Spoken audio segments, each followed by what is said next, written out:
10 सीटों में अगर सबसे हॉट सीट हरियाणा में कोई है तो वो करनाल है। करनाल जिले की सारी विधानसभा सीटें और पानीपत, करनाल और पानीपत दोनों जिले करनाल लोकसभा का हिस्सा हैं। करनाल में पिछली बार संजय भाटिया भारतीय जनता पार्टी के 70% वोट लेकर के जीते थे और फासला बहुत बड़ा था कांग्रेस के हारने का, लेकिन इस बार परिदृश्य बदल गया है। यहाँ पर करनाल में भाजपा ने अभी 4 महीने पहले मनोहर लाल खट्टर को सीएम के पद से हटाकर यहाँ करनाल से चुनाव लड़ाया है। करनाल का जो चुनाव है बहुत ही अहम हो गया है। करनाल में मनोहर लाल खट्टर की प्रतिष्ठा तो दांव पर लगी ही है, लेकिन भाजपा की इज्जत भी पूरी तरह से मनोहर लाल खट्टर के बहाने दांव पर लग गई है। और मनोहर लाल खट्टर चूंकि केवल 2 विधानसभा चुनाव आज तक लड़े हैं, वो भी मोदी वेव में, मोदी के सहारे, अपने बल पर उन्होंने ऐसा कुछ नहीं किया जो पार्टी को बहुत बड़ी जीत मिल गई है। मोदी के सहारे जो चुनाव लड़ने वाले और मुख्यमंत्री बनने वाले मनोहर लाल खट्टर को पहली बार पब्लिक से रूबरू होना पड़ रहा है और उनको ये देखना है कि मोदी लहर तो जरूर होगी, लेकिन लोकसभा चुनाव है, बड़ा चुनाव है, खुद भी सीट जीतने की जिम्मेदारी उनके कंधों पर होगी। और उन पर अपनी सीट जीतने की जिम्मेदारी नहीं होगी, उन पर आसपास की कुछ सीटों को जिताने की जिम्मेदारी भी बनती है, चूंकि वो 9.5 साल इस राज्य के मुख्यमंत्री रहे हैं। मनोहर लाल खट्टर, मैंने जैसा बताया कि केवल 2 ही चुनाव विधानसभा के जीते हैं, वो भी मोदी के भरोसे, नरेंद्र मोदी के भरोसे। उनके सामने दिव्यांशु बुद्धि राजा, जो यूथ कांग्रेस के अध्यक्ष हैं, नए नवेले हैं, युवा हैं, कांग्रेस ने उनको उतार दिया है। शुरुआती दौर में जब उनके टिकट की घोषणा हुई तो पुराने एक मुकदमे में वो भगोड़ा घोषित हो गए, तो कांग्रेस को बड़ी दिक्कत झेलनी पड़ी, लेकिन उनको जमानत मिल गई और अब वो ताल ठोककर मैदान में है। इस सीट का मिजाज कुछ इस तरह का रहा है कि आज तक इस सीट पर सर्वाधिक कांग्रेस की जीत होती रही है जब से ये सीट बनी है, लेकिन पिछले 10 साल से यहाँ पर भाजपा काबिज है। और करनाल सीट महत्वपूर्ण इसलिए भी हो गई है कि मनोहर लाल खट्टर यहाँ से चुनाव लड़ रहे हैं। दिव्यांशु बुद्धि राजा ने युवा रोजगारों के लिए काफी बड़ा आंदोलन वहां पर चलाया, यूथ को जोड़ने का काम किया, तो इसीलिए नया चेहरा है, फ्रेश चेहरा है और संघर्ष करके आगे आया है। पहली बार लोकसभा का चुनाव लड़ रहा है, तो खट्टर की लड़ाई एक युवा से हो रही है, यानी अनुभव बनाम युवा। वहां पर इस तरह की एक सीन बनता है इलेक्शन का, वो बन गया है।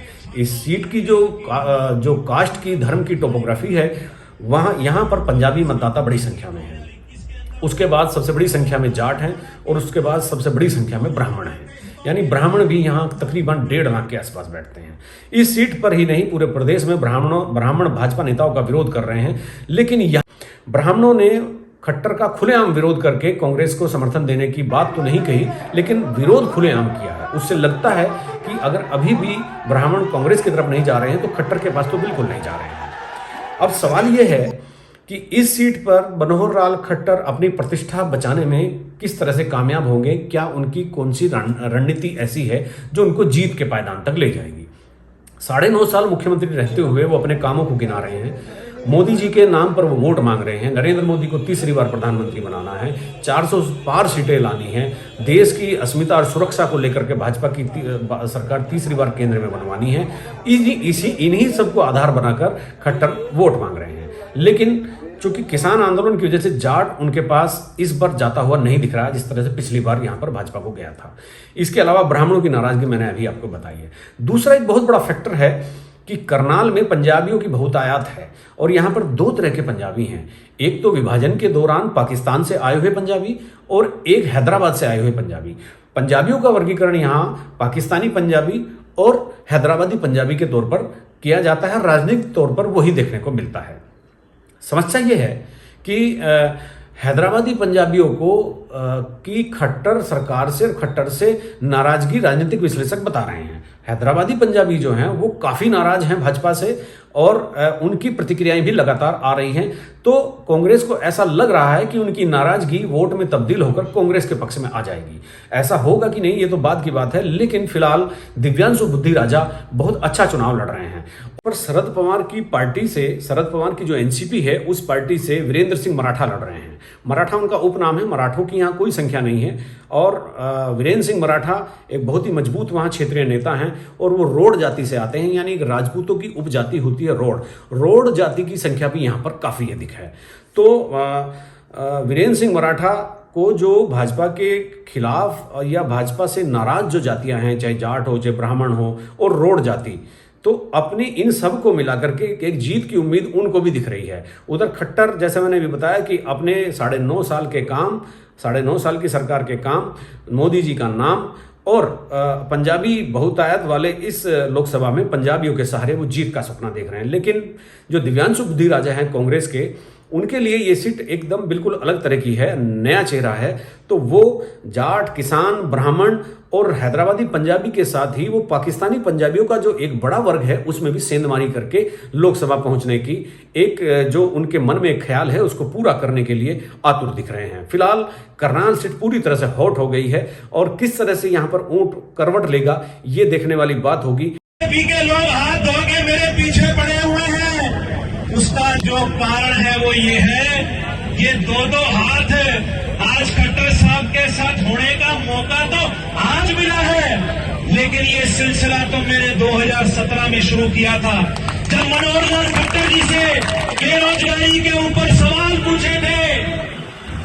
क्या बेरोजगारी के ऊपर सवाल पूछना गुनाह है? ये मैं आपके मीडिया की और करनाल की जनता से पूछना चाहूंगा। जब मेरे ऊपर बेरोजगारी के सवाल पूछने से मुकदमे दर्ज किए गए, मुझे जेल में भेजा गया और उसके बाद लगातार मैंने, क्योंकि पार्टी ने, मेरे नौजवान साथियों ने मेरे ऊपर जिम्मेवारी दी थी, तो मैंने लगातार मनोहर लाल खट्टर जी से हरियाणा के छात्रों की, हरियाणा की युवाओं की जो है आवाज उठाने का काम किया। चाहे वो यूथ कांग्रेस की प्रधानगी 2021 के अंदर हो, लगातार हरियाणा के अंदर नौजवानों के हितों के लिए लाठी डंडे भी खाए और पर्चे भी झेले। अब ये जो मुकदमे की आप बात कर रहे हो, डंडा थोड़ा ठीक कर लेगा। यहाँ सब समझदार लोग हैं, डंडा कई मेरे साथी वकालत भी जानते होंगे, कानून भी जानते होंगे, एक बात का प्रचार कर रहे हैं कि दिव्यांशु बुद्धिराजा भगोड़ा है। मैं लोगों के बीच में रहने वाला आदमी, 24 घंटे मेरा फोन ऑन है। झूठी एफआईआर मेरे ऊपर दर्ज की गई और उस एफआईआर का हवाला देकर ये प्रचार कर रहे हैं कि दिव्यांशु बुद्धिराजा भगोड़ा है। असली भगोड़ा तो मनोहर लाल खट्टर है, मनोहर लाल खट्टर।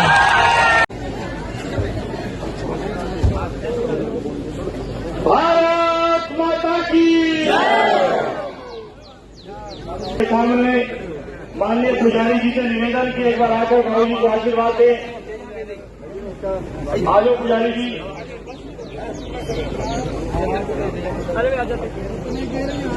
बोले भारत महाराज क्या भाई मेरे नाम कहाँ है और जीत गया सुनील। हाँ जी, हाँ जी। तो वो लिस्ट भी दे दी,